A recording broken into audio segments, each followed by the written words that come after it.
Is it recording? Okay. Hi, everyone. I'm going to call this meeting to order, and it's the regular meeting of council for Monday, February 10th, 2025. And it's the regular meeting of the City of Trail Council is held in the council committee room and or in the chambers. And you can also view it via Zoom for a live meeting, and it starts at 3 o'clock, and it will be available on the City of Trail YouTube at the trail.ca site. So the first item on the agenda is call to order. And the second item is the adoption of the agenda. And the resolution is that the agenda for regular council meeting of February 10th, 2025 be adopted. Councillor Wilson. Sorry, Your Worship, we have that amendment that I review about the agenda. Oh, yes, you did. We I do. should ask that everybody please make sure they're muted. We do sound like we've got some feedback happening. Sorry, I do have an amendment. I do have an amendment that I will read out before we go any further. And the amendment is that the regular meeting of the February 10th be amended to include item number 20 is correspondence requiring action February 10th, 2025. And it's an email from the Trail Wildlife Association on the Columbia River Shoreline project. And the second motion, okay, we'll deal with that one first. Go ahead. Sorry, Your Point of Order. So the motion is that the agenda be approved as amended. Thank you, Councillor Wilson, Councillor Hanson. All those in favor? Approved, thank you. That was carried. And the second amendment is that council support the motion under 20. I don't need that right now. That's for when we get there in the regular. Okay, thanks, everyone. So the next item on the agenda is a resolution to resolve into the committee of the whole. And the resolution is that council will now resolve itself into the committee of the whole. Councillor Hanson, Councillor Martin, all those in favor? That was carried. Thank you. And this afternoon, we have a delegation, and the delegation is Erica Crest and Andrea Miller. And they will be presenting today on a 3-year tourism strategy. Welcome. Thank you very much. Thank you, Council, for accepting our ask to be a delegation at the council meeting today. I have today Lisa Derby, Tourism Committee Chair for the Trail and District Chamber of Commerce, and Andrea Miller, who is going to be presenting the document that we have submitted to you earlier a couple of weeks ago. Thank you, Andrea. Please. Hi, my name is Andrea Miller, and I'm the Destination Marketing Director for Casa Bar. I've been in that position since 2017. I've also been a small tourism business operator since 2006 with Endless Adventure. It's a rafting company out of Spokane Valley. I sit on the tourism board for Kootenai Rockies Tourism, and I'm also the lead in Paddle BC, which is a sector marketing initiative through Destination British Columbia. And I was asked to come and support Trail, as I am very much a tourism cheerleader of the region, and spending a lot more time in Trail recognizing all the assets that it has to offer. So I was presented with a strategy in an overall approach to tourism that included Trail, Montrose, Fruitvale, Warfield, and regional Kootenai boundary A and B, as well as Roslyn was part of the strategy that I was able to access.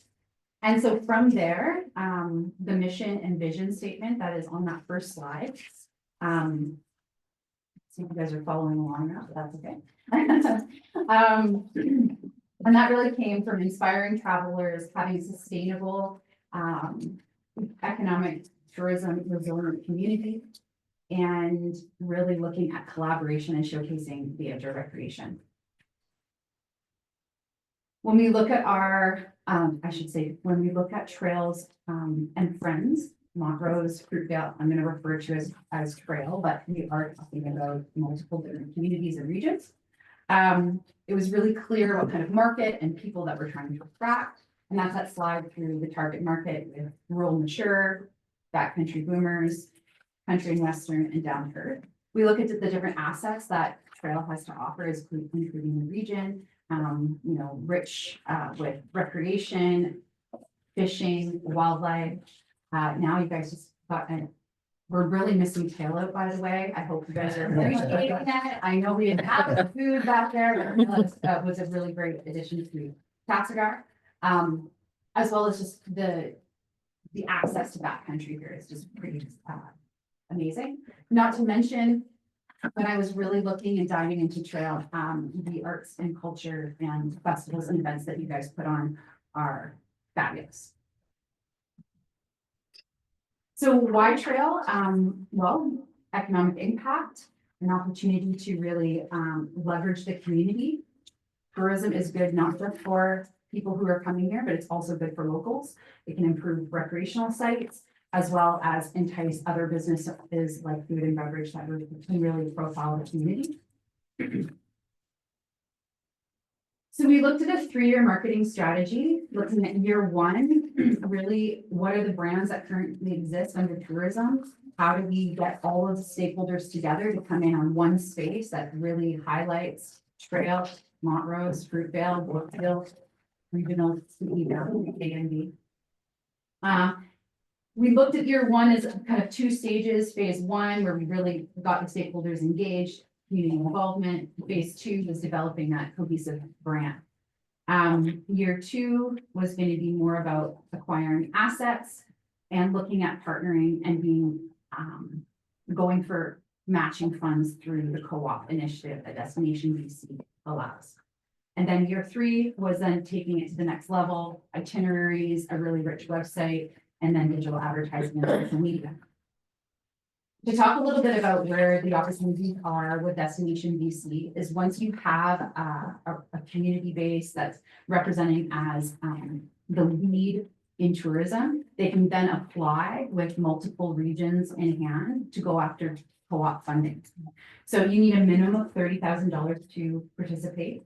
The model comes in, you have to get your application in by the end of November, and then the beginning of February, you're announced on what that intake looks like. So it's usually from April announcement starting to for the following March.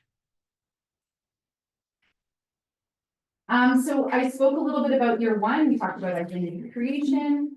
We also again kind of separated the funding around initial funding, $20,000 for a phase 1 identity creation. And then the phase 2 was more about the marketing plan and having that earmarked $30,000 to go after that co-op funding. So again, the province, if you show up with $30,000, the province can match those funds, and then you'll have a $60,000 budget for that year.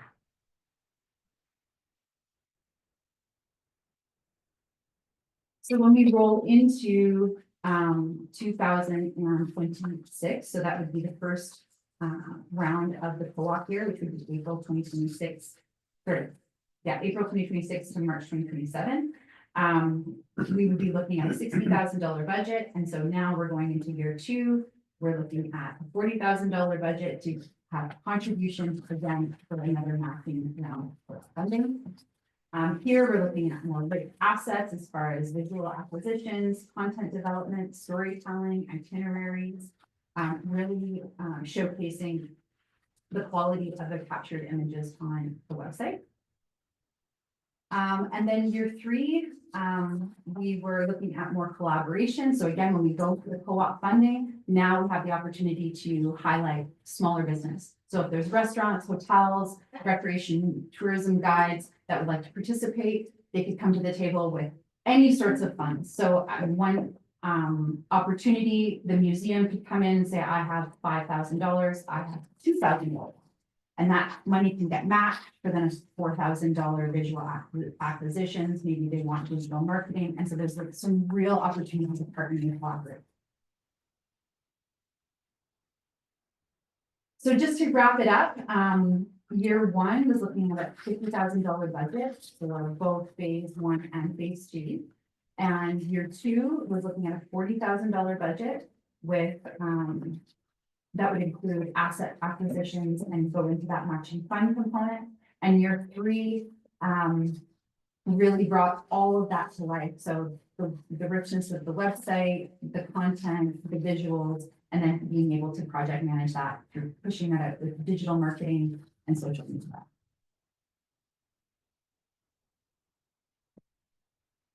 And so again, the goal is to create and cultivate this amazing destination, highlighting recreation, food, beverage, and a reason to relocate, visit, as well as spend and invest. I think that's it for me. I'm happy to answer any other questions or. Thank you so much. Counselor Wilson. Yeah, I think you mentioned Roslyn, but I don't see it in the slide. Yeah, so, oh, yeah. So Thank you. the initial phase of this project, which we concluded last year, we included Rossland as a lot of all Rossland businesses were interviewed and included in the survey as well. Should they need to or would like to participate in, I'm just gonna say trail tourism in the future, we have a good base as to why they would like to participate. But because Tourism Rossland is a strong organization up in Rossland, at this time, we are not including Rossland into the regional participation of this project. Without Rossland, including Warfield, Montrose, Fruitvale, Area A and B, we still have a regional phase, which will put us into the which will position us positively when we are applying for grants as a regional organization. Thanks. And I mentioned Roslyn because they were engaged in the initial consultation that I was provided. Gotcha. So just to touch on that, going forward, Roslyn's not part of the package. Right now, they have their own funding. They have their own tourism model. Nice. So I was invited to come in here and see another opportunity. That would Wouldn't be, it make sense to partner with that? And we've got 15 year capital Canada mountain biking is a lot going on, Mhm. which would have a direct positive impact on trail and tourism. I'm a little bit confused as to why it wouldn't be a part of this strategy when it is already recognized as a world destination. Mhm. 15 kilometers from where we sit. I guess that's my question is, why isn't it, and couldn't it be put as part of the package?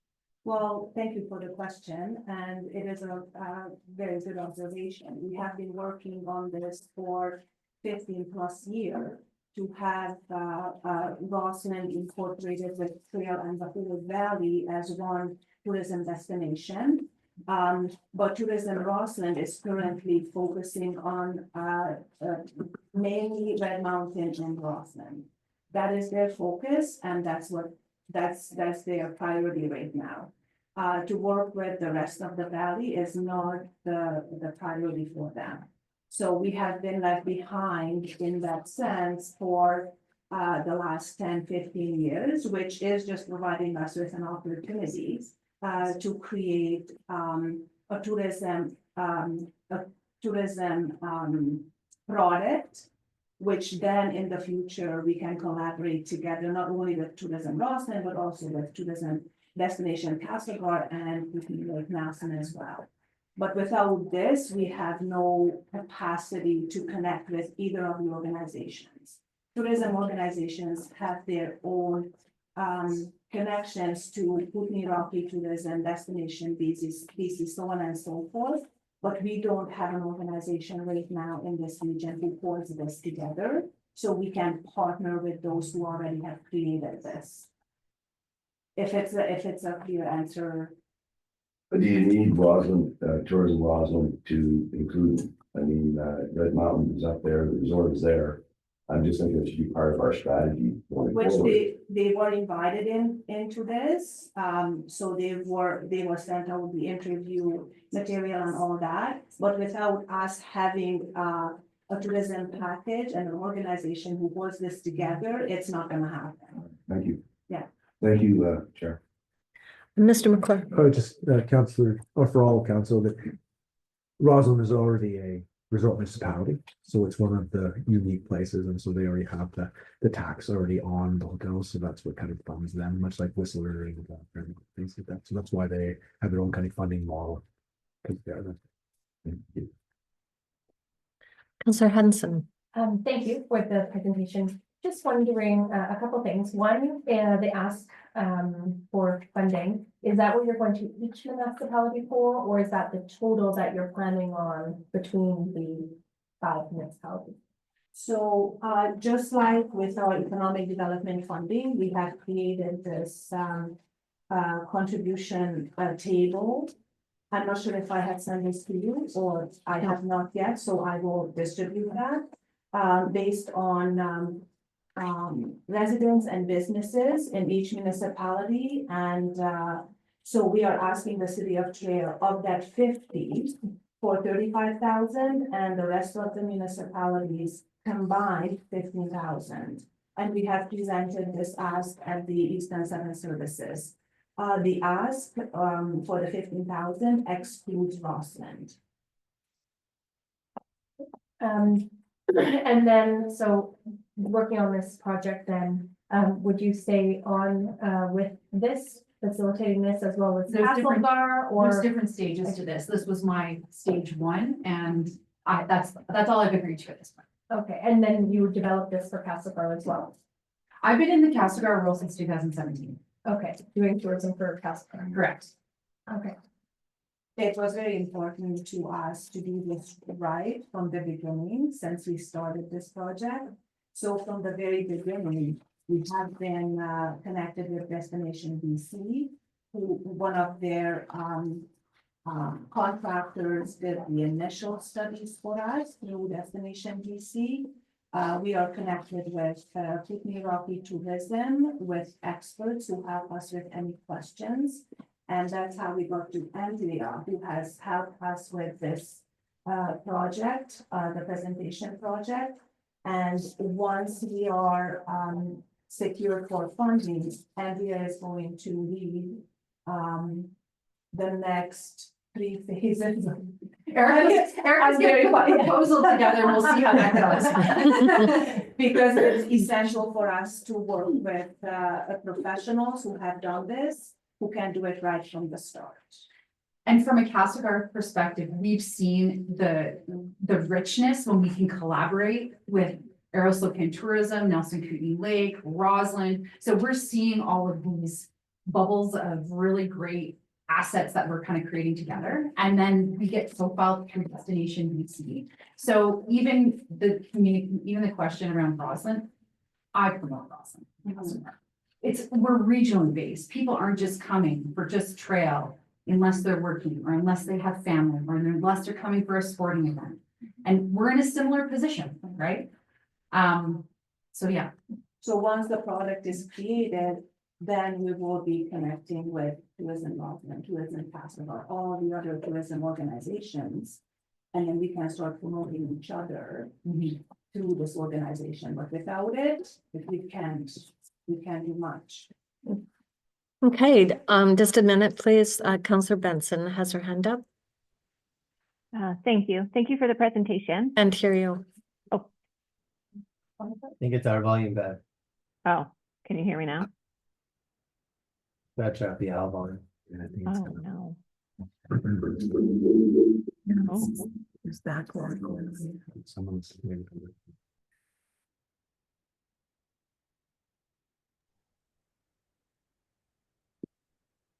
Beth, can you speak up again?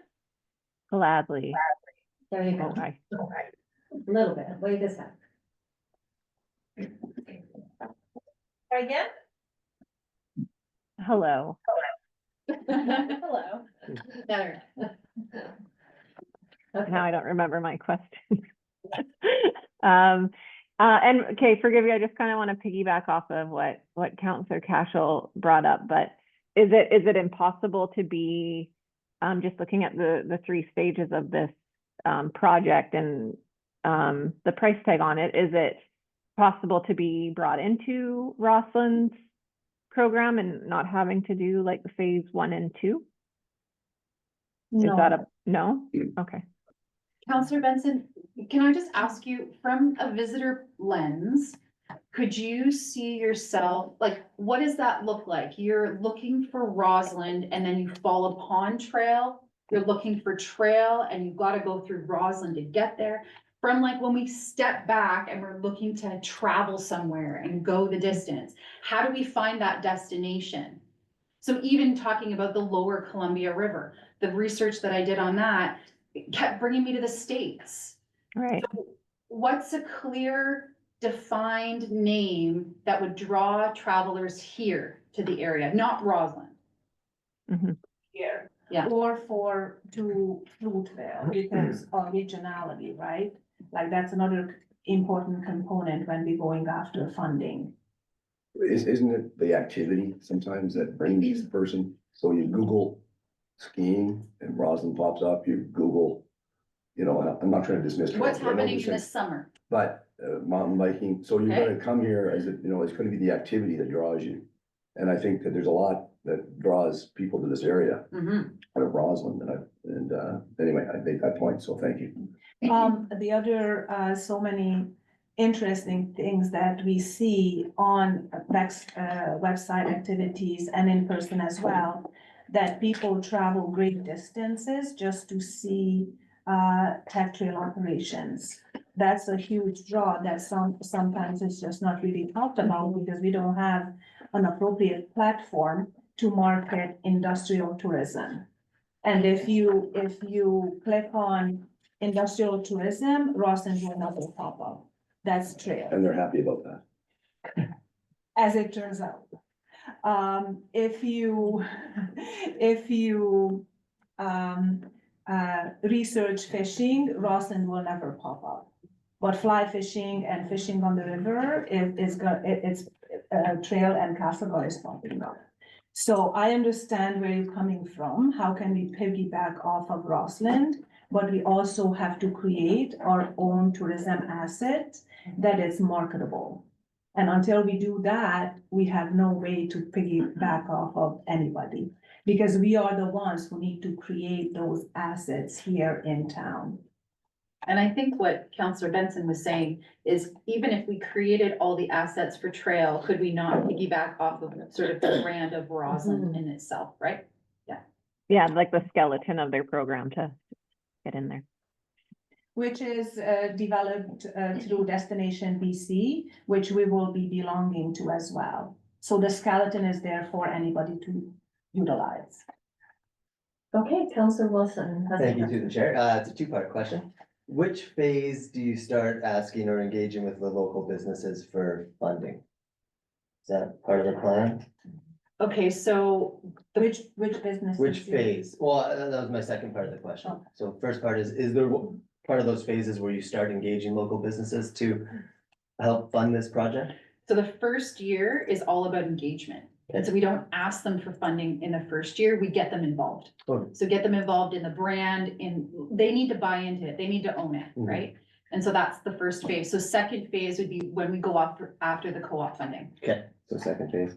And then my second part of the question was with the businesses, you know, just first one that comes to mind is tech. Are these businesses that you're gonna be going after for funding? I think, So tech, because tech has the interpretive center located in downtown, not the best location for it, being on the second floor. But this is a perfect opportunity for them to showcase tech as an industrial tourism destination and to be proud of it. Mhm. So that's Will you go for that one. for funding?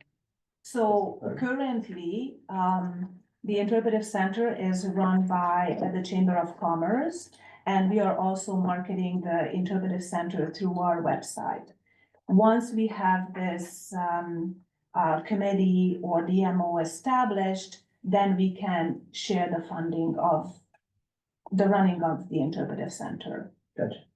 with that DMO or committee or whatever we're gonna create. I think a really good practice to think about when we go after businesses Yeah. for funding Yeah. is specific to projects. So what does that business want? So when you ask about tech, does Mhm. tech want new photos of the interpretive center? Do they want a story timeline about what they are as a business? Are they considered a tourism asset? Well, you did mention that Yep. industrial tourism, right? Yeah, So perhaps totally. they would be on your list to ask. Well, and you know, tech was heavily involved in the first phase of this project when we were reaching out to all the 120 some odd businesses throughout the valley. And tech was heavily involved in the creation of the first phase. And they were pleased to hear that we actually have a term for them. Thanks. Because so often tech is kind of seen as a sore thumb in the city, but when they heard that, oh, we have a term for you as industrial tourism, it just puts the whole business into a different light, in a positive light. And I think the funders, we should look at from like a government perspective and area, and then look at the stakeholders and partners that are coming in. They're not putting funds necessarily to the overall concept, but it's very specific to what they're doing. Gotcha. It's not tech's not just throwing in $5,000 every year because For they're sure. putting it in for a specific initiative. Gotcha, thanks. Where we need to bring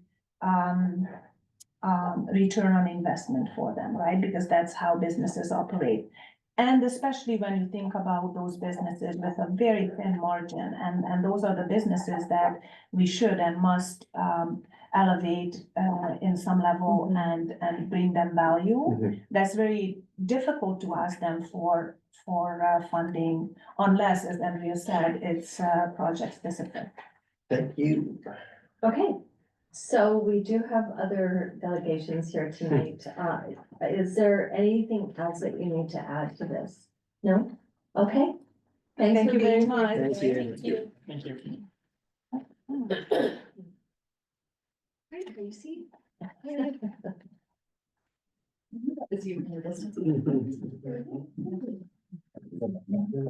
It's nice to meet you.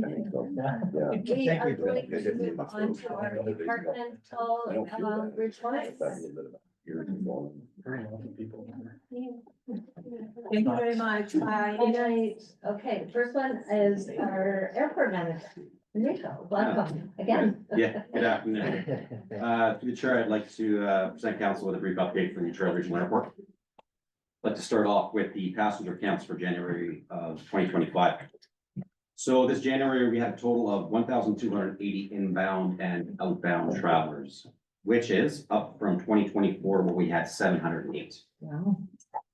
The weather played in our favor this year as compared to last January.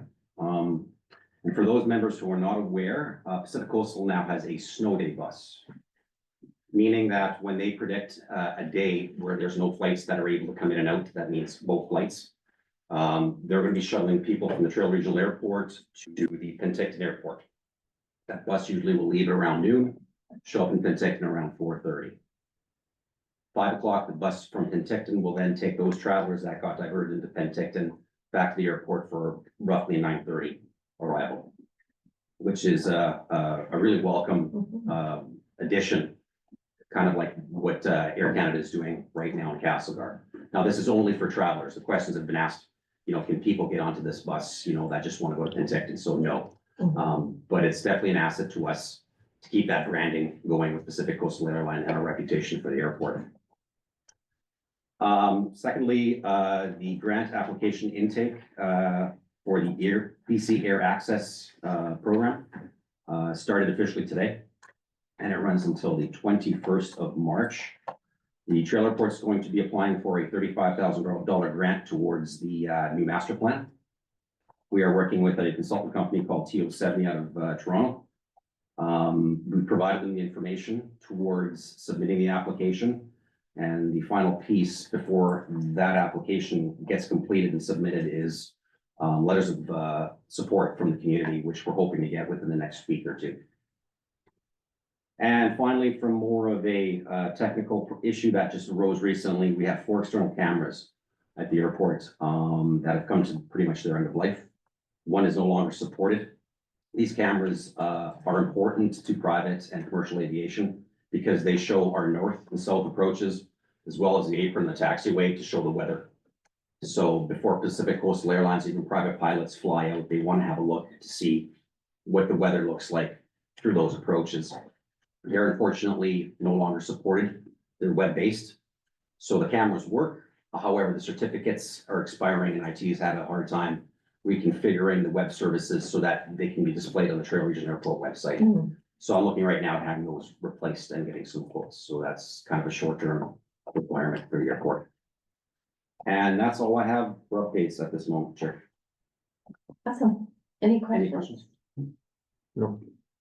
So Nico, you were saying that it was a designated snow day. Mhm. So is that the only time that the shuttle would take passengers to Penticton? If it was a designated snow day by So- Pacific Coast? So the way that works is they make that decision in the morning of, Okay, generally. yeah, So, for example, they look at the weather in the morning, say we have predicted, 90-100% snowfall, low cloud coverage for the rest of the remaining of the day, and they say, yeah, we're guaranteed not gonna get both aircraft in.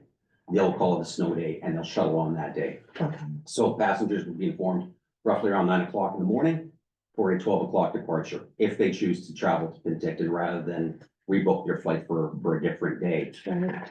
Now, this only runs the winter. This is a trial program right now that they're running until March. But if successful, they want to run this yearly, starting from December until the end of March. That's great. Okay. I don't have any more questions. Thank you. Thank you. Thanks for being here today. Thank you. Okay, on to, corporate services. Thank you, Worship. Through the council, not a lot to report, working on a few things. One of them being a exempt staff, what are we gonna call it? Exempt staff compensation policy. So this would be a policy that addresses staff increases and the benefits that they're provided for those that are non-union. So putting some time into that right now. Other than that, just general day-to-day. We have our manager of corporate services off for 2 weeks, so happy to have Kim here learning and being our backup for that position. So that's all for me. Thank you. Any questions in my department? Any questions? No, haven't seen that. Thank you, Ms. Butler. On to, Sarah. That's everyone. Welcome. Hey. You'll be pleased to find a proclamation in your package. It's Heritage Week next week. This is celebrated every year. It's a Heritage BC initiative that we always try to participate in. This year's theme is pastimes in past times. So on Tuesday, following Tuesday, we will have Greg Nestor in to talk about some hockey heritage, Trail's favorite pastime. And on Friday, we'll be doing a trail trivia style pub quiz in the programming hub in Unita Plaza. We just need a bigger space for that. And lots of social media posts, that sort of stuff.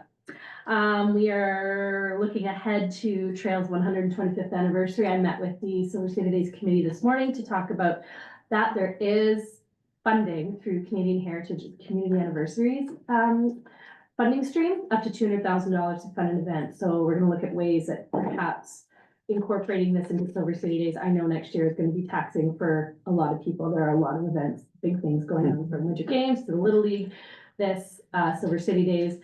Perhaps, roping everything into one might make things a little bit leaner for everybody. April 30th is the deadline for that application, so I'm working hard to get some requirements for the Silver City Days Committee, and we'll see what we can do there. Lots of ideas going around. Claire and I were working on the banner project last year, another great opportunity to fund some heritage banners for downtown and a way to cover the cost. So we're going to look at those kinds of options.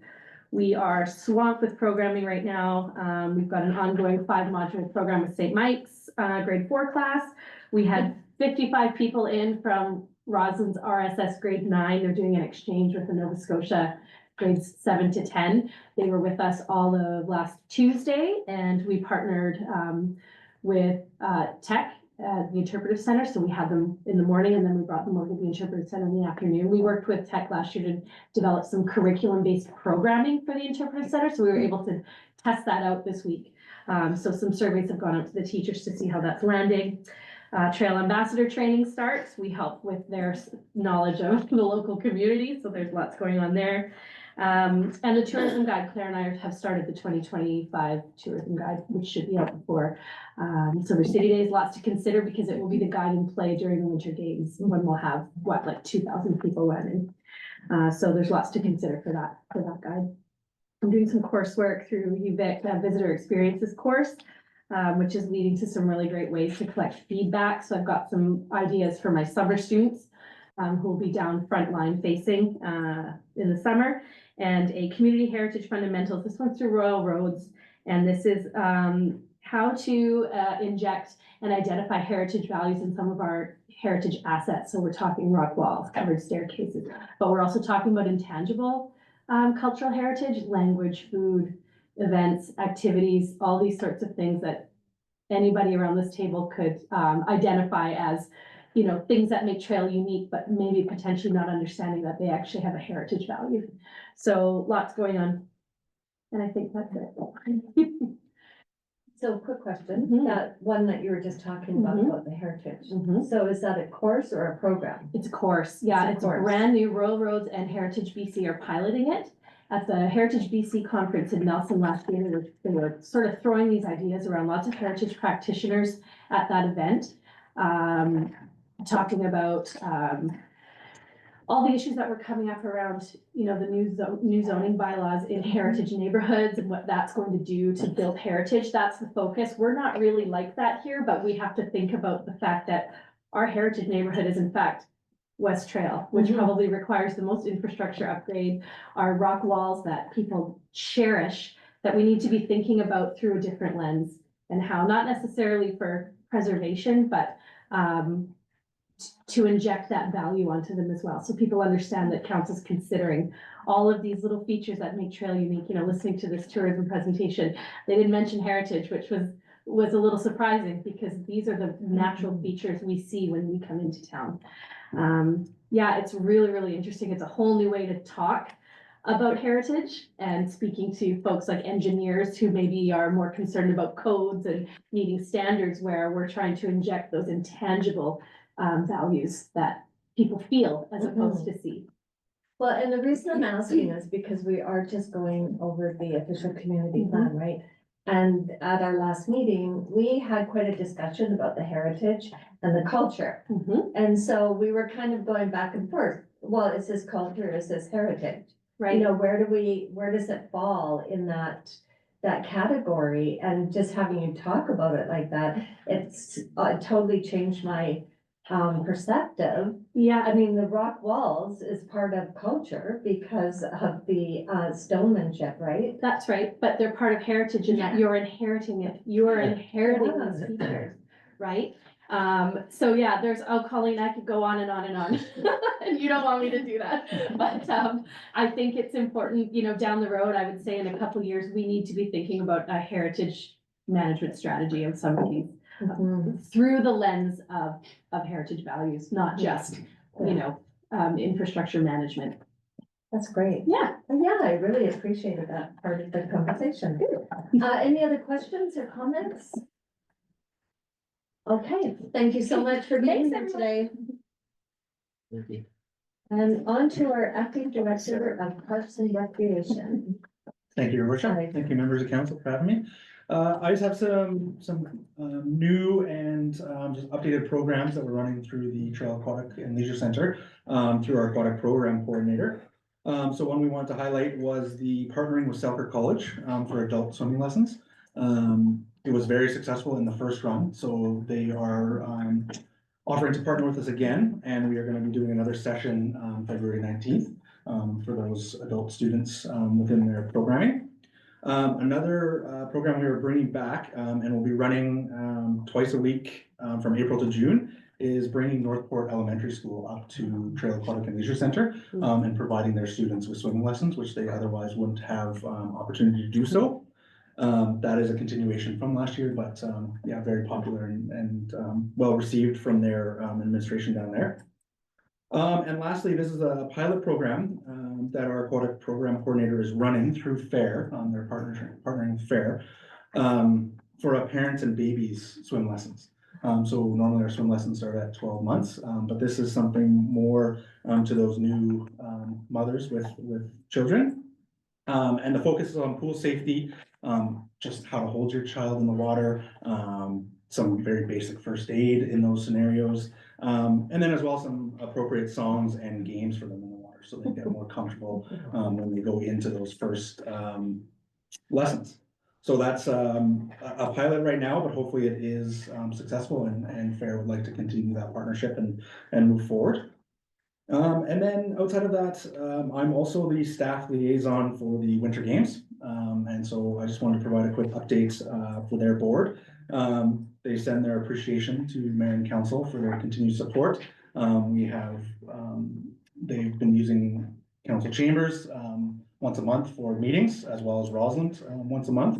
And now that the board is set, they have all of their directors. They are still looking for some chairs to fill under each director, but they continue to do that and fill that out by the end of March. I believe they want to have that those positions set. The sports have been set, and there's 15 that will be here. They range from alpine skiing, curling, gymnastics, speed skating, ringette. There's a number of them through there. And through there, both all of athletes, coaches, officials, there'll be about just over 1,700 active participants through the Winter Games. It's not including, you know, parents, other visitors that come during that time. And February 25th will mark 1 year out from the Winter Games. So they will start doing some more communication and some more discussion with council too as that kind of progresses. And other than that, that's all I have for you today. Thank you. Yes. Councilor Wilson. A question for Dave, through the chair. Is there gonna be volunteer positions for this? Through the chair, yes. Yeah. So currently they will have an online portal that'll be open, and they will start promoting if they inquire with the city, we can also promote through our internal staffing too, just to help kind of amplify it. And what it will ask is, if people are interested, they can go into this online portal, earmark kind of what they are interested in and how they would like to help, and then they can be sorted in. And each of those directors has a chair that is responsible for volunteer management within that sphere. So they would be kind of recruited into that department and set to work through that. Nice, yeah, that's it. Thank you. Through the chair. So all 1,700 participants that are of the kids Yeah. stay in the schools, right? Yes, so, yeah, so there's actually 1,160 athletes, and then there's coaches and officials, that round out that 1,700 number. But it would be through the school system, and then, the city of Trail will most likely be the hub for food. And so for some, meals, they'll be brought here and into the gymnasium and through our commercial kitchen. And they also make lunches and other food services through our commercial kitchen there. But yeah, they will be staying at night at the schools. Okay, great, thank you. Any other questions for Mr. Moorhead before we go down? Okay, thank you so much for Thank being you, everyone, here. for having me. Thank you. I know it's not on the agenda, but quickly, we have Lisa here as well from the recreation coordinator. Yes. From the Aquatic Center. Yeah, thank you. Thanks for having me. I just thought I'd do a little update here on all the programming going on. We're right in the middle right now of fall, winter programs. It's very busy. It's great. The attendance are great. Programs are all running. I just wanted to show some highlights. The biggest things right now are birthday party bookings. I don't know if you've heard, but we book 2-hour bookings either on the ice rink, in the Kimiko gym, or the field house. It's out of control, like it's ridiculous how many bookings I do in a day. But it's exciting because it fills up our facilities. Empty spaces are minimal now. It's fantastic. So we're keeping up with that. I did print off some stats, just from September to December alone, we had 111 birthday bookings. And January, 33, which is really amazing because most of them are on the weekends. So you can just imagine how busy our weekends are for that. So that's exciting. The other big thing, I'm sure you've all heard of our pickleball program. It's just so busy. There's people constantly wanting to join. There's people that are very good players. They want to advance to more advanced play. There's beginners that are just starting. It's quite a program to manage, trying to keep everyone happy. We do offer, it's called a Flex Pass, which is like open to all the play times. I kind of just, you can read these later, but I printed off like what a month looks like for pickleball bookings alone. It's basically every day, some days like twice a day, just to keep up with the numbers and to keep people spread out. So that's happening, just keeping that managed and keeping people happy and accommodating. So that, and again, public skating is a big one. Since we do work with the Murphy Family Foundation, they offer free public skating and free rentals for skates. Our attendance has gone through the roof as well. So it's keeping up with managing the numbers and just making sure it's staffed properly and keeping it safe and offering lots of different events and opportunities for all levels of skating. So that's a big highlight for sure. Some of the upcoming things, we do have our senior dances every month. We do have our next one coming up this Wednesday. Once a month we do them. They're popular. People love it. I rave reviews and yeah, they just want to keep coming back for more. We kind of scaled it down to once a month. They requested a bit more, but I feel like to keep up the attendance and just the cost of running one, and the work kind of involved in running one, I think once a month is reasonable. So we're gonna maintain that. And we also have a pickleball tournament coming up in a couple of weeks. That's always very popular. Skate with the Smokies is also coming up. We have one every month. So we work with the Smoke Eaters to organize those events. And then we also have our camps. We have the spring break camp, which is our 2-week full-time camp, Monday to Friday for 2 weeks. And we also have our tennis camp and our golf camp during spring break. So it's great. It's busy. And then just to highlight some of the things we're planning, I am working on the spring summer leisure guide, which covers April to August. And one of the highlights that we are offering again is our Challenger soccer camp. We've been running this every year for quite a few years. And I did get a letter from our the regional sales director from Challenger Sports. And just to brag a little bit, he did say that they're excited to come back to trail. They go all over North America, Europe, the States. They come to trail every year. They always like coming to trail.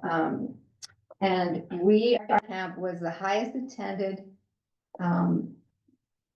with the most kids registered in all of North America.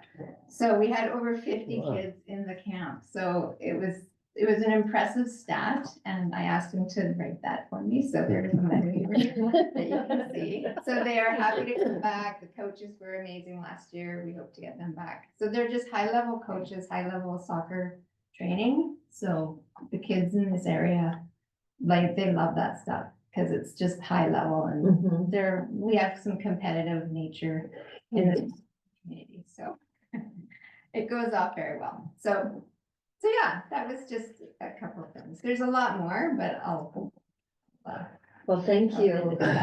Thank you, very, very Thank busy, you. very busy. Councillor Hanson. Thank you for that. The skating is amazing. My family and I, we attend quite regularly and the kids love it. Good. Just wondering, I know stick and puck is something that kids are getting into and loving, Yeah. and with the fact that we aren't going to be able to host I think the champion hockey school because of ice this summer, is there any thoughts around extending that stick and puck over as much as we can so Yeah. that kids that maybe we're now not gonna be able to be on the ice? Yeah, Is there an opportunity to extend at least some stick and puck handling for them? like on the kids rink? Yeah, As yeah. long as we can have the kids rink open, yes. Okay. As long as we can do public skating, we'll do it. Yeah. Amazing, yeah, cause I know there's a lot of little guys that are just loving it. And I so. think that the stick and puck, it's growing as well. It never did. It took a little bit of time to get it. I think just promoting it took some time, but now, like this year, it seems to be, And I think it was getting that more maybe it popular. wasn't, cause it wasn't getting promoted from minor hockey, getting passed Yeah. on as opportunities for Yeah. kids to go in and do that. Yeah. So I've seen a lot of kids, especially from kids on my kids' team, that have Yeah. been coming because we've Good. been going. Yeah. So we've seen it kind of Perfect. growing And I and think growing, and they're it going, was why just- is your kid getting something? Like, well, we take them skating 3 times a week. Yeah, that's perfect. So, yeah, it's nice Yep. to see that promotion of And then that. if we can offer more ice times. Awesome. Because right now it's just once a week. Yes, that'd be Which isn't great. much, so yeah. Okay. Yeah, for sure. And then one other quick, question, in regards to, no, public skating, the soccer camp, age of the soccer camp, like how It's little did they go 6 to? to 16, Okay, yeah. thank you. They would take probably older if we had requests, but yeah, Okay, perfect, thank you. thanks.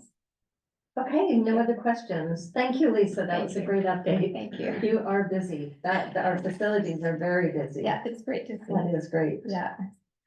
Okay, we have, next, the finance department. Oh, sorry, your worship, it's communications. Oh, I'm sorry, Claire. My apologies. That's fine. Thank you. You're just sitting right in front of me. No, It's fine. Worship, thank you for having me here today. Try and keep it brief for you. I know we're getting along in this meeting. Thanks, Lisa. Thank you. So far this year, we've had 9 news items. There's 4 media releases, 4 public notices, and 1 request for proposals. That request for proposal went out last week. It's about the Gyro Park concession. So we're looking for people to run that and working on advertising that as well. As giving snow updates and emergency road closures for water line repairs, the shelter, extreme weather responses and alerts. And of course, your strategic priorities. We've had lots of media inquiries, several, I mean, not lots, but lots of pickup of our stories and coverage. We're responding as promptly as we can and keeping the relationships good with the journalists, it seems. Everybody's happy. We're in social media, monitoring and content creating for 4 city handles. That's on Facebook, Instagram, LinkedIn, and Twitter. 2 Silver City Days handles, 1 airport. And then there's a couple visitor center accounts that are floating around that I'm trying to wrangle in and get a hold of so that we can put our best feet forward going into this big events time where we're going to have a lot of publicity and a lot of visitors that will be looking for information about how to get around and all those things. I've been supporting advertising for Parks and Recreation. They have such great programming, as you've heard. As well, we're starting Silver City Days advertising, recruitment advertising as well. And we continue to advertise council meeting schedule on the radio as well. We launched some new payment portals for utility bills and things like that. So there's been some website updates required for that and kind of getting ready to do a pretty fulsome audit of the website pages to try and get them to a more concise place than they are right now. So looking towards Silver City Days, we've got our vendor applications open. We've had 13 applicants. with Trail District Arts Council, we're seeking local acts to actually apply for our new Esplanade stage. It's gonna be a little fenced off adult zone along the riverside of the Fortis building. And so we'll have a stage there on Friday and Saturday, lunch and evening hours for people to take in some local music. And so applications are open for that. And with the firefighters, we're getting ready for opening the parade entries. We've changed representatives. Usually, we've got a new firefighter that we're working with this year on the parade. We've got the application form ready. It's a little bit earlier than last year, but they're ready to start accepting. We've had lots of people reaching out, excited to book their spot in the parade. And this year will be also a Home of the Champions year, I think. So we will be looking forward to inducting some new inductees, looking forward for some new inductees into the Home of Champions. And of course, the ambassador program is part of that time of year as well. We've got, and also in events world, we've got Canada Day Picnic at Gyro that's kind of picking up planning. And a different thing that's gonna happen there this year is the Quilters Guild from the church over here will be doing they're announcing the raffle winner for their big quilts that they sell tickets for, and then the proceeds are donated to local women's in need. A couple other things that have come up recently, we had some complaints about people clearing sidewalks or not clearing sidewalks by their homes. So we put out some information about that on social media, just to try and help remind people about our bylaw there. I'm working with Sam Murphy and Sarah Benson Lord on the 125th year anniversary for the city. We're starting work there, as well as 100 years at the library, which are both next year. And so we're also working with graphic designers and vendors to look at signage options and banner options, which Sarah mentioned as well.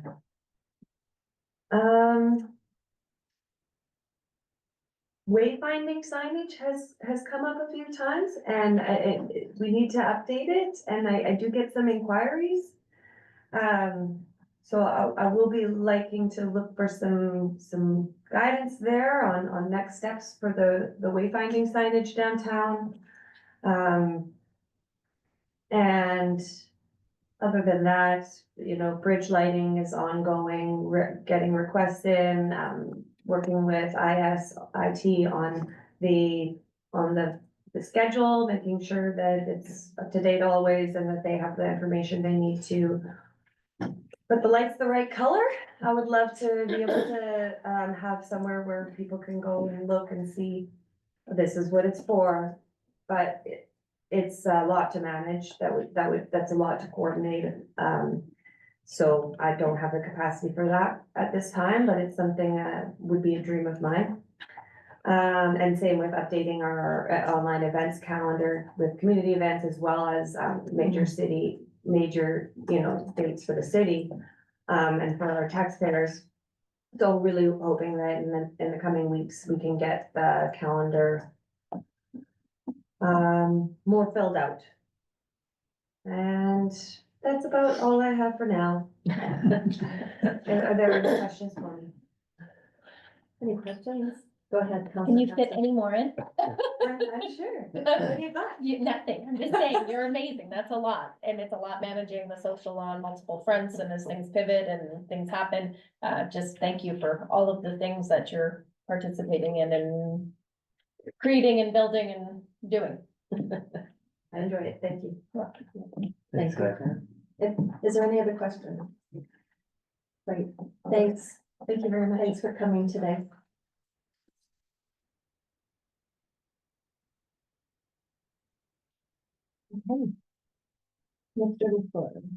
Okay, for me, Mayor Council, first of all, you know, Councilor Benson's gone here, she's away, but it is 86 days, only 86 days. We've broken under the 90 here until Civil City Day. So anyway, had a good meeting on that this morning. From the finance, we're right in the thick of it. As I think everyone knows, December 31st is the end of our year. And so audit starts preparing for that. And also building on budget, and we're working on that. We're having a bit of an intro on that today.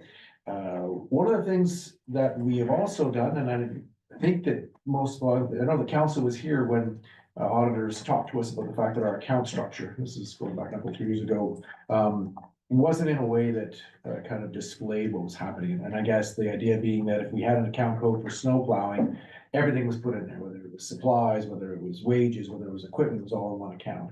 It makes it very difficult to sort of monitor and to see what's happening. And then that's not only from the auditor side, but it's from our side, as the city side. So our superstar financial analyst, she took that on and has created a whole new set of accounts. Now, we just implemented that about 10 days ago.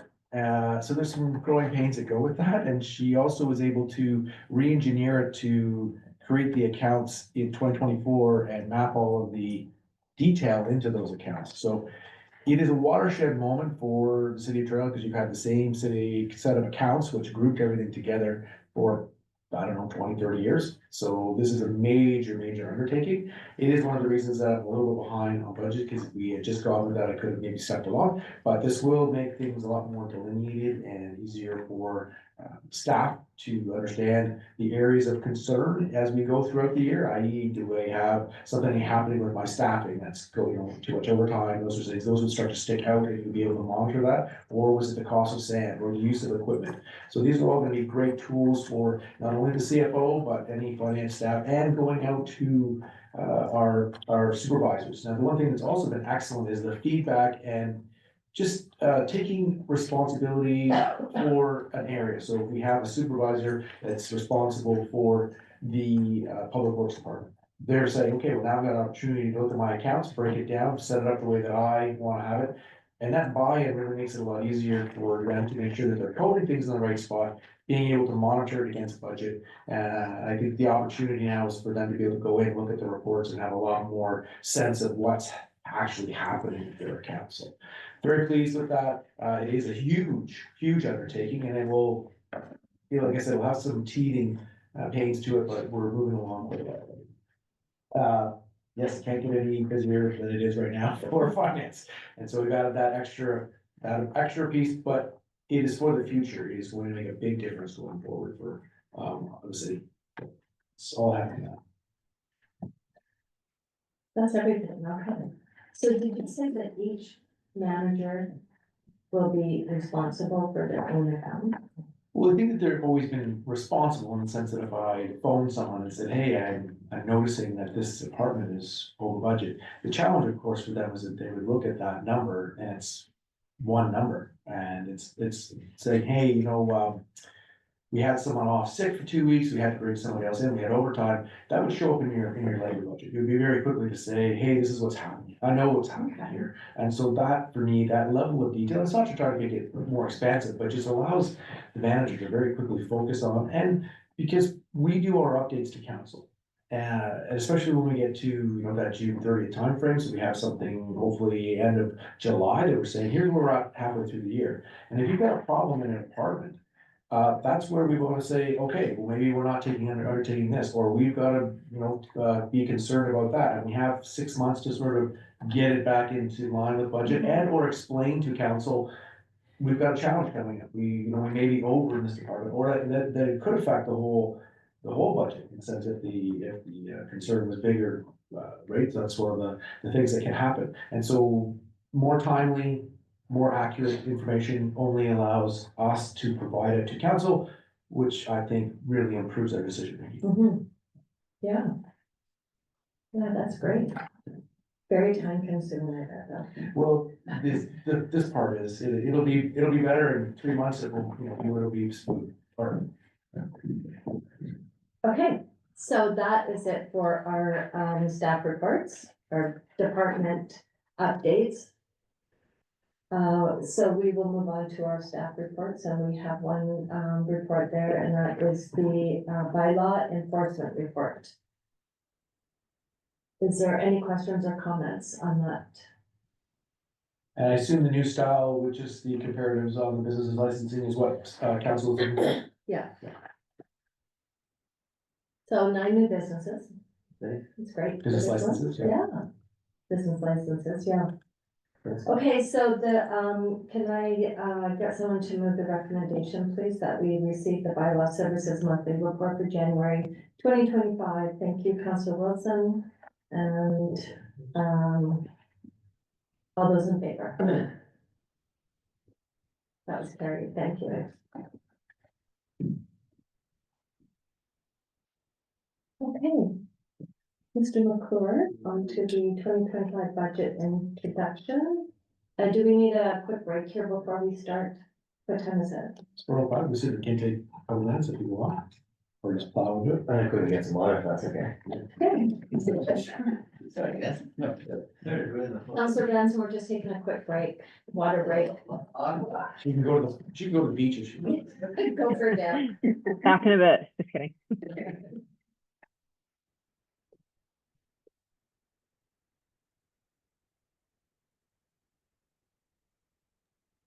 Although I think happy hour is starting outside.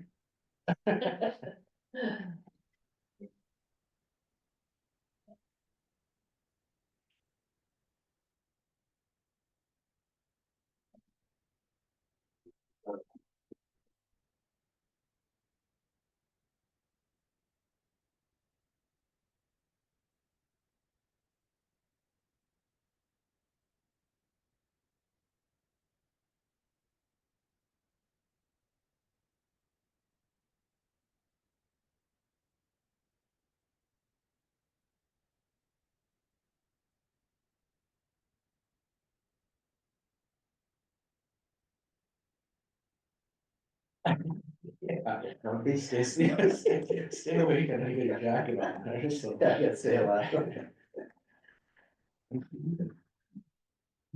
Yeah, 100%, yeah, for sure. Yeah.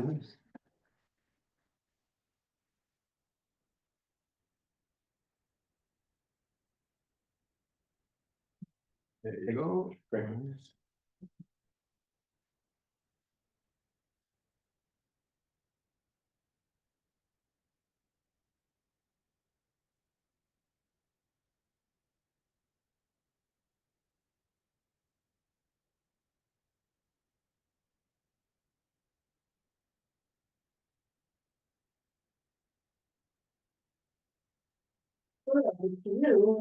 Okay. Uh, Here today to get kind of started on the budget conversation. Couple of quick things that we talk about, but a big part of this will just be what's happening at the RDKB. I think you'll notice that from the documents. Part of that is also just communicating what's happening with our assessed values, because assessed values has an effect on tax distribution, especially when it comes to regional district, hospital and that sort of thing. Different, obviously, for the city of Trail, as we have kind of a fixed share approach, we kind of know what, doesn't matter what happens with the assessed values, we collect the same percentage from different areas of our community, from the different classes. So we'll talk a bit about that. But for me, one of the important pieces here is sort of the financial planning process, kind of that departmental staff preparing budget, senior review adjustments.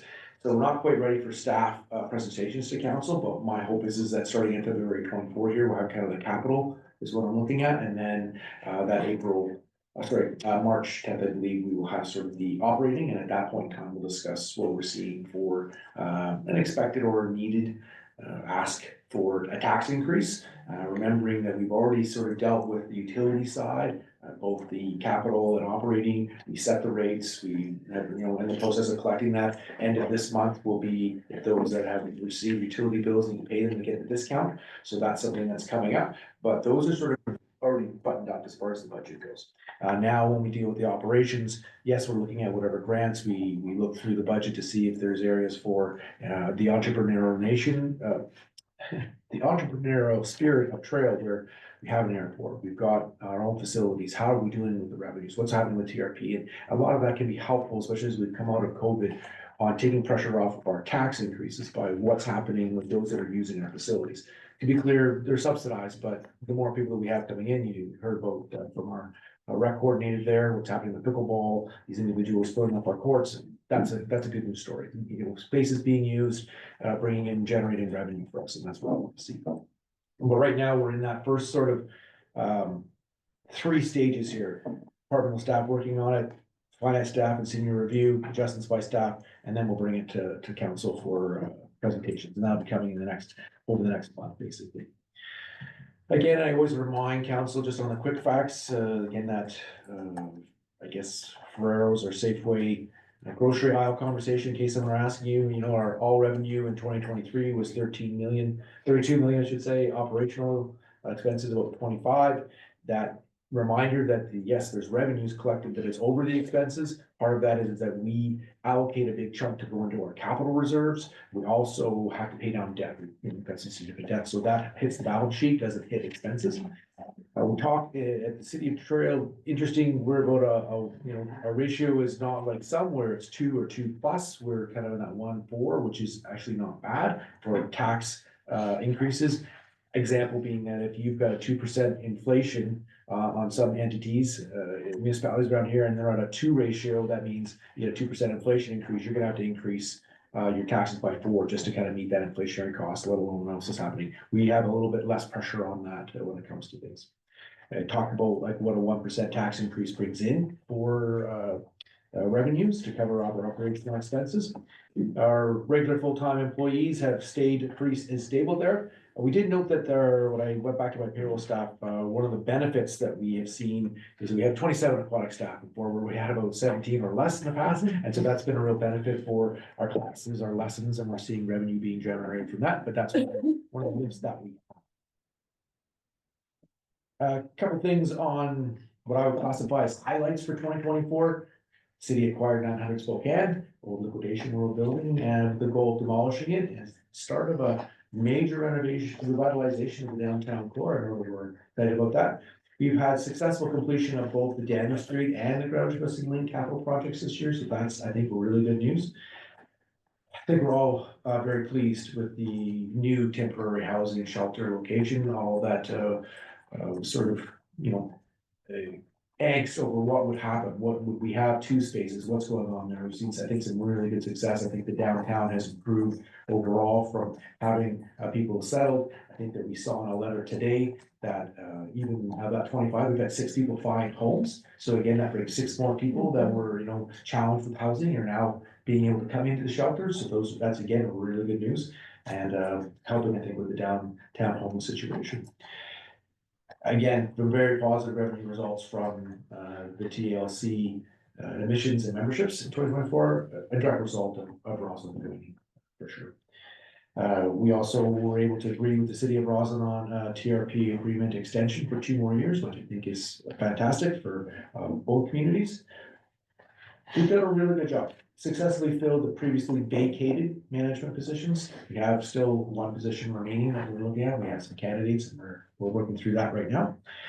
Had a really good work, especially with our assistant analysts there, as I spoke earlier, about our improved cash management process, and that's allowed us to get the money into interest-bearing accounts sooner, and that has had a positive effect for interest income in 2024. As we all know, the rates have dropped significantly, so we can't expect that type of a return that we had in 2024 in 2025. Some of the concerns we discussed with council, Tech was successful in the appeal of their BC assessment property values in the 2019 and 2022 years. And that resulted in a credit going on their account of about $190,000 on previous year's taxes. And that was sort of taken out of what our 2024 overall collection of taxes was. We are seeing our WC3 regular and experienced premium has continued to climb. We've had a number of employees go off for certain reasons. And so that's one that we've got to watch because that is definitely a hit to the pocketbook for the city. A concern again and not lost. I know the mayor has done a lot of good work here, but the support and managing of the vulnerable population that did not get into the new temporary shelter. And I'm talking mostly about heat and cold weather events and finding ways to help them out with that. We've talked and heard reports from some of our facility management there, the kind of ongoing challenges with the HVAC and pump system at the pool. And so that's been some costs of troubleshooting and repair.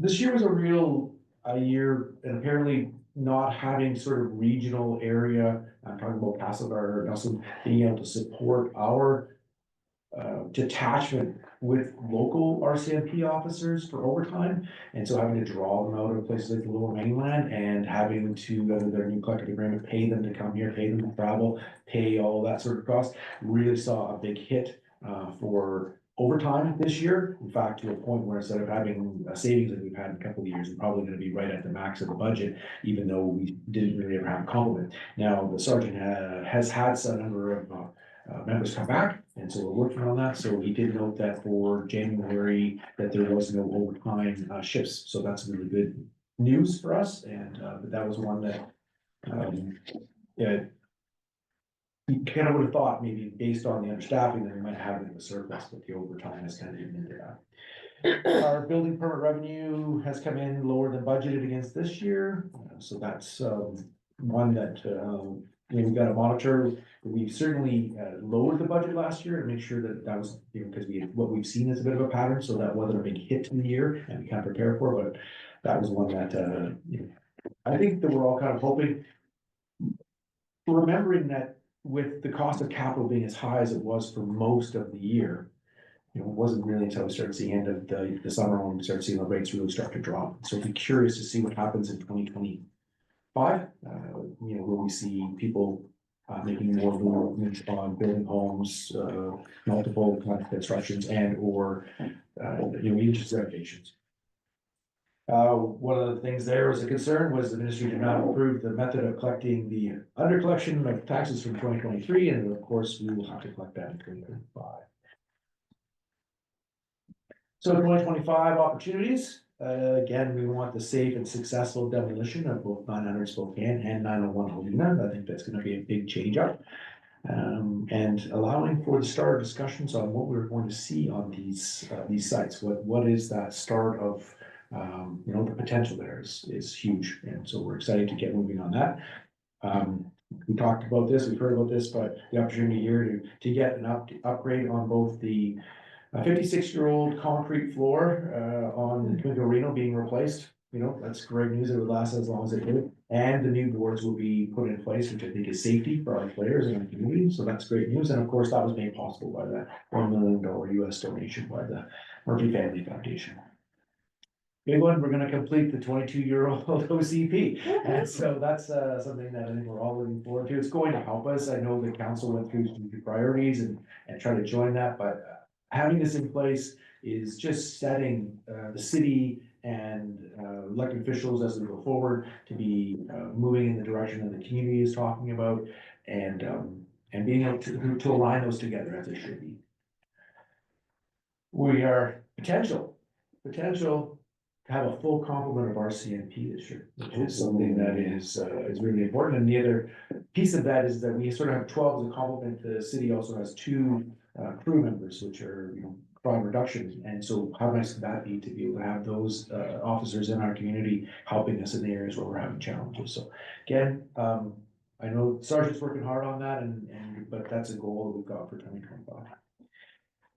Super exciting, again, the continuation of the larger capacity Pacific Coastal Plain servicing trail. I know that meeting with the airport manager this week, and just some of the numbers he was saying, you know, with the planes and what we're happening, as we sort of charge a fee on that, you know, those passengers coming in, we get more people that come in here, that drives up the revenue for the airport. So very exciting, very exciting. Again, we've talked about it, but the completion of the heat recovery project at the Memorial Center, that'll be a major undertaking. Good timing in a sense, when I think about having the rink and the boards sort of being done. We've just got the kids rink updated and the new heat recovery system under it. Now we've got the Cominco Arena. At the same time, we finish off the HVAC plant. A lot of money, a lot of time, a lot of significant upgrades happening at that location. And not easy, especially when you've got a junior team. You know, they need to make sure that they've got their ice time both pre and post, and so to have this all kind of coming together at a time, make sure that we are successful on getting that, not only the heat recovery down, which we would have to shut the ice down at time anyway, but then go in and, you know, improve the ice surface all in one go. We just certainly hope everything goes off as well as we can. You know that the spoke eaters are looking at, hey, what does our September or an October schedule look like? Can we be away? Because we know there may be some, you know, construction getting it up to speed, but we're already looking at that. What did, Mr. Brewer had said? He said February 25th is still 1 year away from BC Winter Games. It's quick, eh? it is happening fast. So, we've got BC Winter Games to look at, but we also have Little League champions as well, BC, yeah. I think a big opportunity is to sort of, get the last, holdout on the TRP, get them inside, so I'm really, didn't happen this year, but I'm hoping it will for next year. Again, the challenges, we wanna make sure, this is pretty major undertaking, the demolition of both, Helena and Spokane. It's a big project. We have major, high voltage forest lines going right through the back of the building as well. So we wanna make sure that it's safe. We're also, as much as possible, want to make it as easy as possible for the businesses that are there to keep open. I'm not sure what all of this is gonna look like, but we know that it took 88 days to take down the Union Hotel. So how do we structure this and how do we schedule this will be important, I think, for our businesses in the area to work with them. Again, we have an opportunity partnering with our local stakeholders and BC Housing on supporting the new temporary homeless shelter. And I also believe really getting moving on our supportive housing, that BC Housing, I think, has been working in the background, but I also know that having the shelter move has taken a lot of pressure off BC Housing. There are other communities that are under the extreme alert sort of piece as far as getting things done, so they're only a staff there, and they can only be with everything that we have is, but I try to get them back focused on, hey, we're looking at supportive housing, what's happening here in Troy. Recruitment of the general manager of municipal services, that's a key position that we want to get filled. We talked briefly about this as well, that interest rates have dropped, and that's gonna take some of the benefit of those rates and self-funding reserves, it takes less taxation to be able to use if they're earning good money on interest income. Again, not just here in Trail, but across our country is the threat of tariffs, tariffs on, tariffs off. What is it gonna do for our communities across Canada? What is that gonna do for our major industrial company here? What does it mean for employees in the area? It's unsettling times for sure. So that's one that is a challenge for 2025. And again, even in this year with the reassessment of tech properties, there's actually a negative effect on new construction revenue. Again, that whole idea of if you've got people that take a lot, build a home on it, build a duplex or a fourplex, that takes a lot that has not a lot of tax revenue and creates tax revenue and in perpetuity, right? So that's the sort of thing you want to see in new construction. Goes back to not having a lot of building permits. Hoping with interest rates down where they are, will people, decide to make a business decision to invest that capital? Also very difficult when you're not likely to do that if you're not sure where things are happening in your country. So interesting times for all of us. I always like to have this slide here just on taxation. Taxation is based as of July 1st of the year. I'm noticing that I've got some, that should say January 2025 assessments and July 1st of 2024. On your slides and don't update them. Important piece here that I think is important for council to understand is that your property value change, if we get up 6%, doesn't mean that we automatically get 6% of taxes increase. If my house is going up by 6%, it's really important for council to be aware of that. If your change, which this year for a resident was about 6.2%, if say you're at 4%, the likelihood is actually you're gonna pay a little less taxes. Because your average change was lower than the average, then you're gonna pay less. Now, again, if your increase was 12%, well, you can see where you're gonna shift and you're above that average of 6, so some tax shifting is gonna come to you. So not only is there gonna be the increase of taxes, but you're gonna now take on a bigger portion of the pie because your assessed value has gone up over the average. But to be clear, 6% average or your home goes up, doesn't mean that we just automatically collect that much tax money, more tax money from the community. Here's the effects of this assessment in 2025, quite fascinating. Again, a 6.25 increase in residential. And you see the size of the number there, how big it is. We have a major industry as well that also went up, but even comparatively in size, you can see what the value of our total assessment, 74% is residential. You can see the different numbers as they trickle down there, with major industry about 14 on the value side. Now, this is also our first assessed value numbers.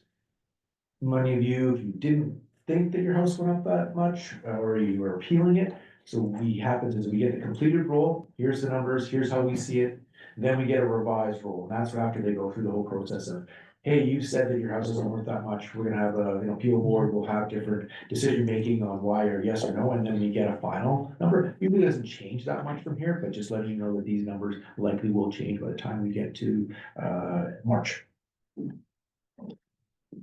Again, just visually on the graph, you can see what has happened with residential housing.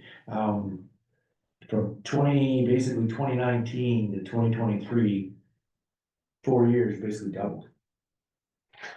Had a bit of a reprieve there in 2024. You can see that remember we talked about it was basically down 0.5%. Now we're up 6.2%. It's really quite something to see that graph. Down below, you will also see on the blue line, class 6. Class 6 is your business. So it tells you you've got more businesses in the community, tells you people are getting more rent, or, a lot of it's driven by, BC assessment.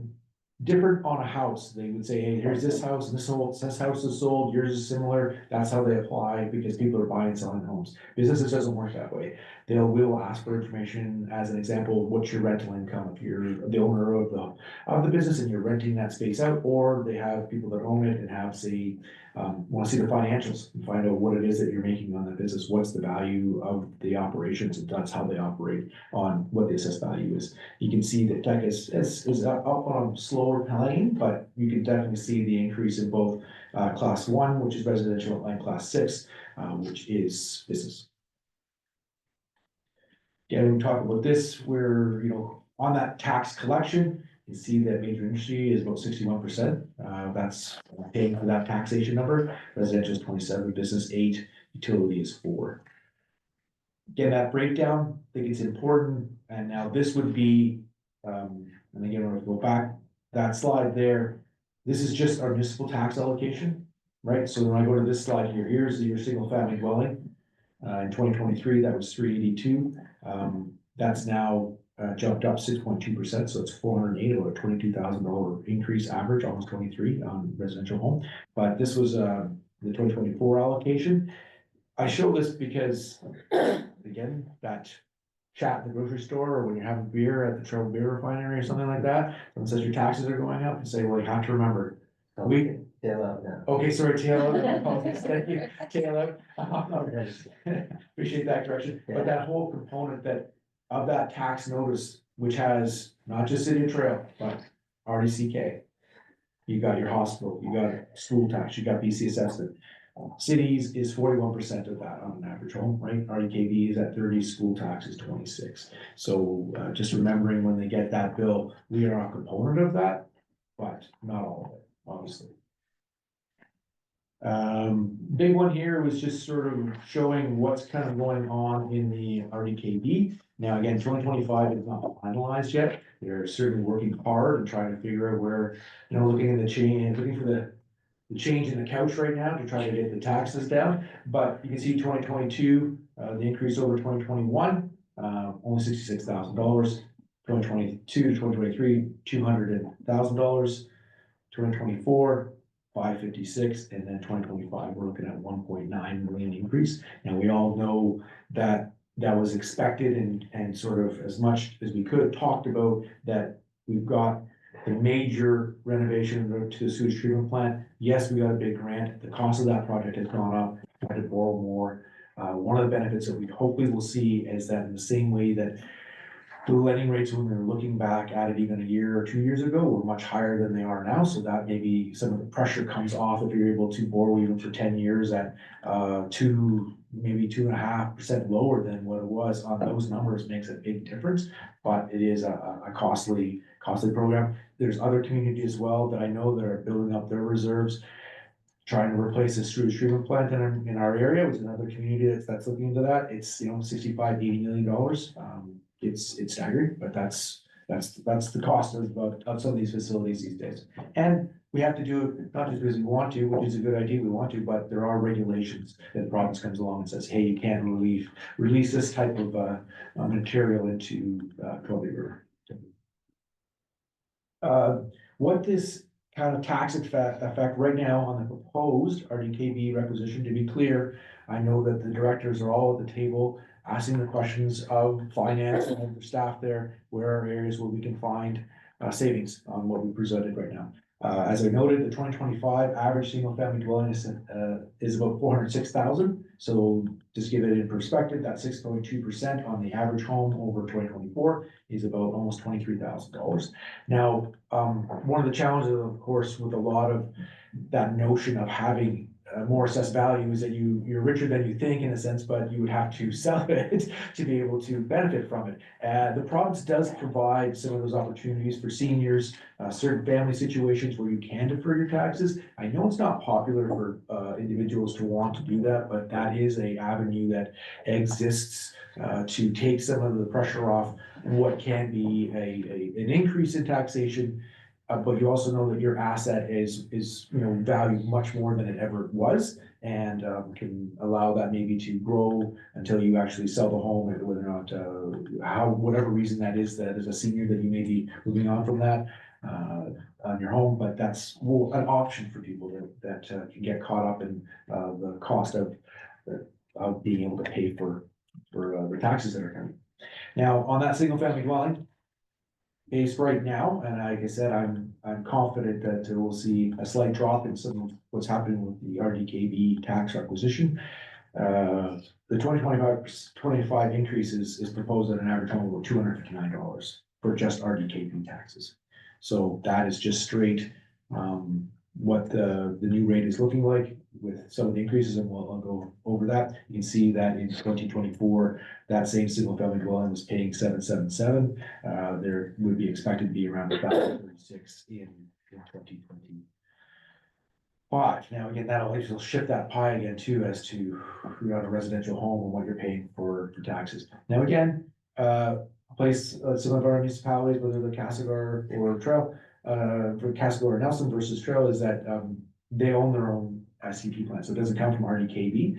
There is a huge benefit, and the fact that the councils of the day work together with the regional district and have one pipe coming from Roslyn, coming down to Warfield, coming to Trail, and then being treated, so that we're treating 3 communities affluent, in one sewage treatment plant is quite brilliant, actually, and cost effective, because if each place had to have its own plant and keep it those standards, you can see where that cost pressure would come from. I gave this list just so for both council and for the community to kind of sort of see, and again, remembering these are the services that the city of Trail is involved with.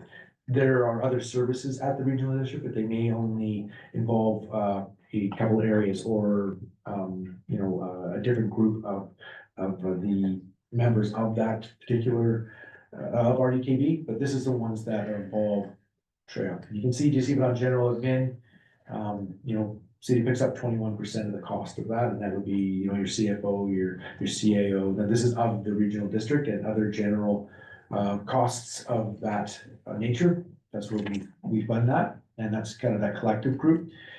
Some of these other ones here, obviously, you can see the big one down below there is that jump in the East Regional Sewer, which again is Roslyn, Trail, and Warfield. City's components about 67% of that. The jump this year in our requisition is $2.1 million. One positive out of that is that it's not going to be big jumps. It's sort of, we're getting that big lift out of the way, especially because we need to deal with debt. And then it should stay from there. It would likely go up inflationary for the next few years. So you would not see this type of big jump ongoing every year. Transit is another one, but I know that they're looking into some of the opportunities that they can find some savings there. Same with some of the areas, general admin and fire, just trying to see what can we do? Can you postpone things? Is there other ways of funding it? And so again, my expectation when the regional district meets this week, that we may see some, some revised numbers here, which will take some pressure off of our residents. But again, the big piece is that sewer. That's the driver of this. That's really what's driving up the majority of that cost. I have a question. Yes. What is happening with general admin though? That's like $500,000 difference. Yes, again, there's looking at some staffing opportunities there. And again, they'll be discussing that at RDKB this week. I know that the directors themselves have those similar types of questions, so I think that we'll wait and kind of see what the result of that is. My expectation is that we'll have a microscope under it, and we kind of ask some similar questions as to, can we get a bit more detail in the end of what makes that up, or why we're in that kind of a level of increase, because it's a great question there. So we would expect to have some answers for you after that meeting. So we would probably be discussing at this table at the February 24th meeting. Yeah, but it's a good question. Okay, Yeah. so then they'll be coming back with the extra cost on the transit. Well, what I would say to you is that there's, it's that proposed budget, which is not uncommon, and then people go, wow. Then they say, you need to prove to me that you need this, or is there another way to do that? Is there more revenues? Is there less? Can we defer some of the costs? How does that work? And I know that that's directed to the RDKB, that's what they will be doing. And, that will go through, I think, for the discussions this week. And then something will come back out to, out of that, whether or not, even when they have the meeting, have they found some solutions for this meeting for the directors? Or will it be even more questions like, hey, here's some solutions, and directors might say, we want you to look further, or we're not funding that. I mean, that's some of the decisions that will have to be made, and we will get some answers for you. Okay. It is a difficult process, just when you have, here, when we all come together, you have 7 people looking at, well, yes, I want this, or I don't want that, and councils can discuss on that. A little bit different when you've got elected official from your council that goes to be representative of a group of people at the regional district. They are a vote there. Yes, there's some weighted numbers, but you need people to be in alignment. And I think some similar questions that you're noticing at some of those increases, they were being asked about as a group. So I think that staff's gonna come back and ask them. Just a question in regards to the building inspection, as I'm reviewing this, our building permits are down. Yeah.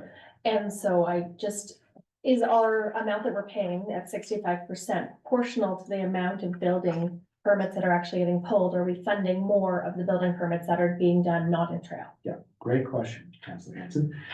There's a formula. It's a bit complicated, and it's almost backdated. So what you will probably find on some of these lists is that this will not be affecting necessarily trail. It will be dealing with Big White. But it does take sort of this year of applying what the rate increase is based on the previous year, kind of gets attached to what the new year is. And then after that, the current year is done, then you might see your rates change. And so my expectation is, with us not having a lot of activity, some of these other areas I've been having some large activity. So you would see, even though there's an increase, the increase will be likely put on the user. And city not being a big user, but still a user. So that I would say that to you that should be rectified through the formula they have. Okay, thank you. I just was concerned, Yeah. going, well, if we're funding 65% of it and Agreed. we're not getting the building permits, then why is 65% being covered by us? Yeah. And then the other question, sorry, in regards to the sewer. Yes. So of course, we see this massive increase because of the sewer treatment plant, and we get that. But then why would we not see that depreciate after the fact? Because then we aren't funding, like, it's built, right? So why would we not see that go back? Like, why would they be still operating at the same kind of capacity and budget Yeah. in the future, when that's already, now it just is an operational Great. budget line? Great question. With some of the operational changes and which were requirements by the ministry, you're also gonna need some additional staffing, some additional cost for electricity, bigger, there's more pumps being run, there's more chemical use, or however they do to break down the digesters. So there's some operating costs that are associated with that. But the biggest driver of that is, yes, we have the debt. The debt's gonna be, I think, 30 years is where they're gonna pay off. So in most cases, that set payment that you're gonna have for, and MFA debt is basically at the whatever rate that they borrow at, you get that for 10 years. Then you're at the mercy of, if you're gonna do another 20, are we up, are we down? What does that look like in 10 years? But the goal here was to set a rate that is not only reflective of a bit of operational increase, but also the fact that that debt we kind of know is gonna be locked in for 10 years of being able to pay that. And they are sort of building, there may be a bit of a surplus you may see, because they're sort of on a construction loan at a good rate. Then when it works, they will lock into an MFA loan for as long as they can, sort of setting up what that amount is to be used for capital share. And so that would be why, yes, you're kind of advertising it, but you're also paying the debt on it that's gonna be a payment, much like a person has a mortgage. Mhm. Yeah. Thank you. Okay, Counselor Benson has her hand up. Thank you, through the chair. On just a couple questions on just generally, like when it comes to RDKB, I just want to have a better understanding as we go into this year and this budget. For example, the tourism group that came earlier today said that they'd also be going to the RDKB, which means that we would, if we fund them through the city and we fund them through the RDKB, we're kind of funding through two different ways. And I just want to know, is there a way that we can understand better when people do apply to the RDKB, how much the city of Trail is already contributing through them? Does that make sense? It does. It's an excellent question. And so one thing that I will point to right now as an example, if we are in the service, for example, you'll notice there under fire protection, cemetery, Yeah. what they say, East End 7, you'll see that percentage is not quite 40%. So, you know, $100,000 project comes along that they want to fund, and we're in that service and we agree to that, we're gonna pay 40 grand of that. Okay. Okay, so the one thing that is a little bit different is that the city of Trail has said, we're kind of in your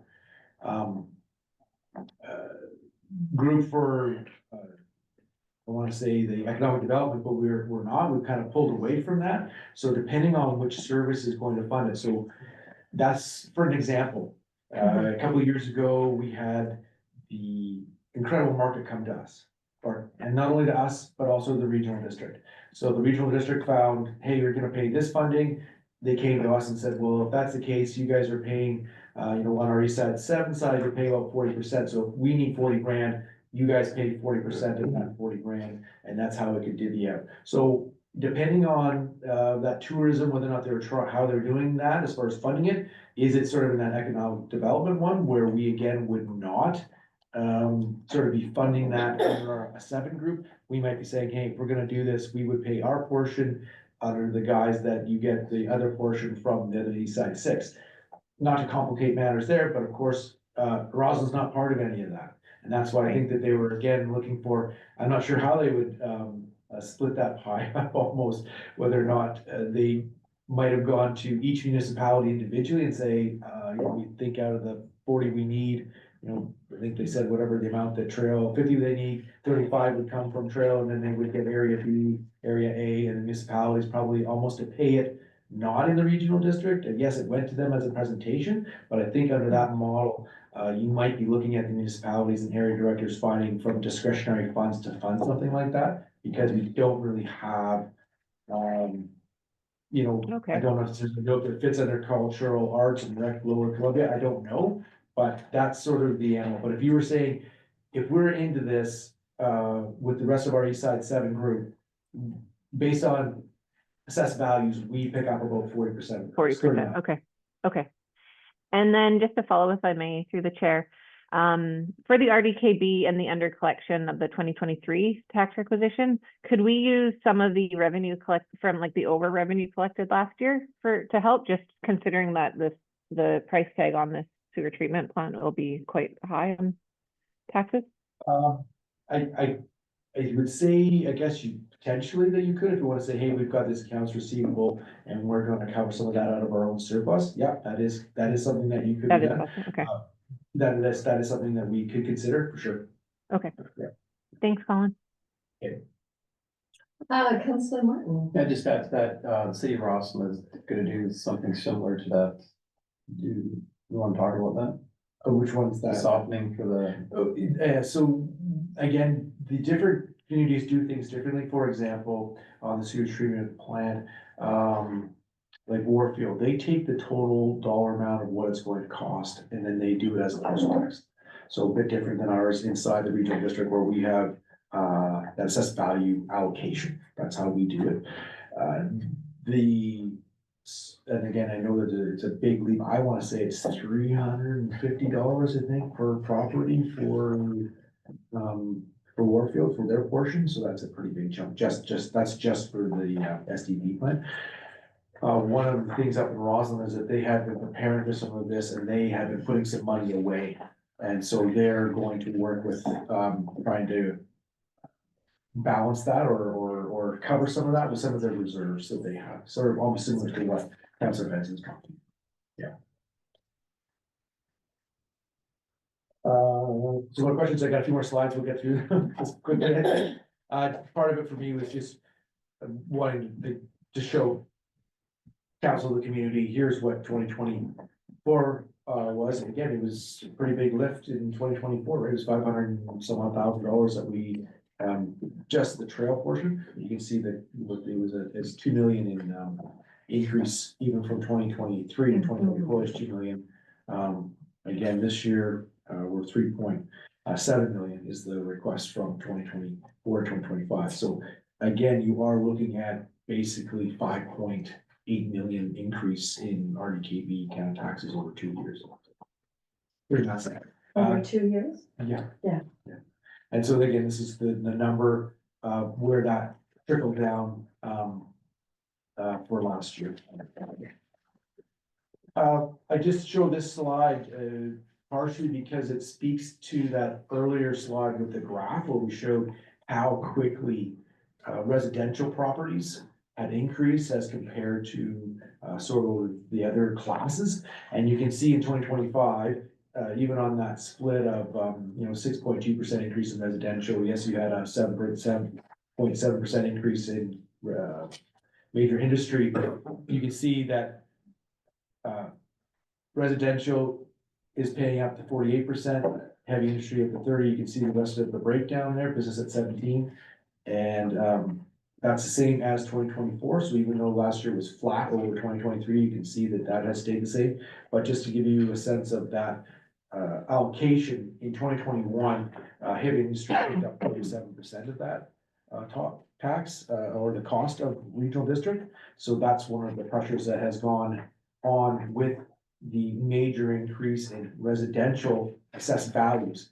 And the reason for that is the province, regional district, and the hospital and BC assessment. There is a set multiplier rate that has not changed in 20 years. So when residential properties have doubled, that rate hasn't changed. So the burden has moved, has tax shifted over onto the residential as well as away from heavy industry, as you can see in those graphs. Whereas the city of Trail has been very consistent on no matter what happens with the assessed values, it's sort of plugging in, we collect this amount from this entity, we collect this amount from business, we collect this amount from residential and our heavy industry. So you don't, even though there's changes, the benefit of it is that you at least keep that pie the same.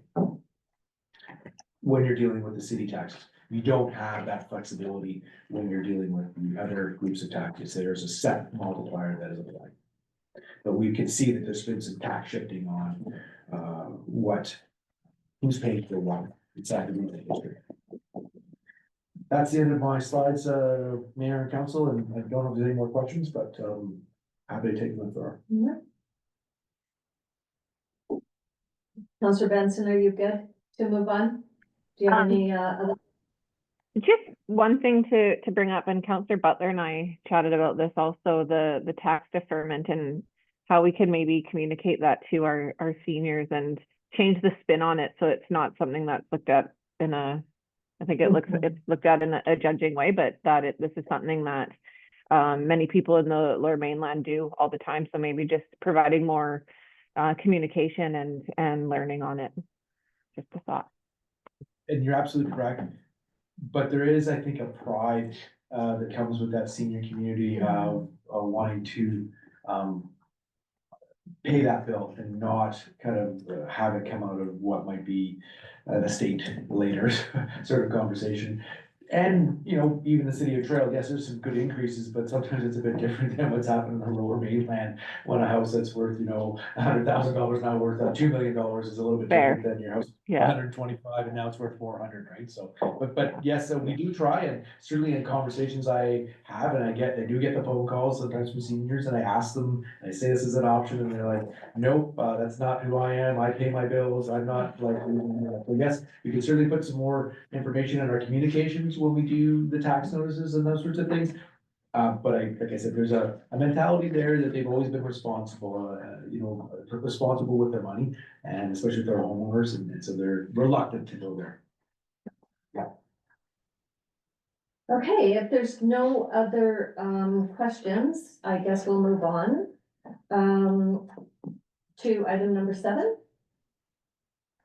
And we have We have no reports, right? Thank you. I knew that, but anybody have a question for question period? I was trying to see if I could see anybody, but.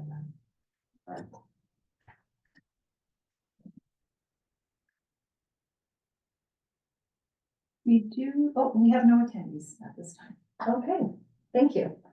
Okay, so I need a resolution to rise from the committee of whole, please. Councillor Wilson and Councillor Martin. All those in favor? Anyone opposed? No, that was carried, thank you. Then we have a resolution to exclude the public and recess the public meeting until 6 p.m. and immediately convene into a closed session. The resolution is that pursuant to section 90 of the community charter, the public be excluded from this portion of the meeting as the subject matter being considered relates to the following. The community charter, section 91C, the community charter, section 91L, and further, that the public portion of the meeting be recessed until 6 p.m. And further, that the council immediately resolve into a closed portion of the meeting. There a mover for that, Councillor Hanson, thank you. Councillor Martin, all those in favor? That was carried unanimously, thank you.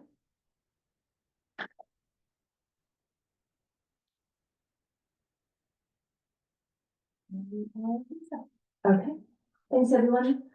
Thank you. Do we have a closed Zoom Well, we meeting? do, I have a few minutes with council, I Oh. could do that right now.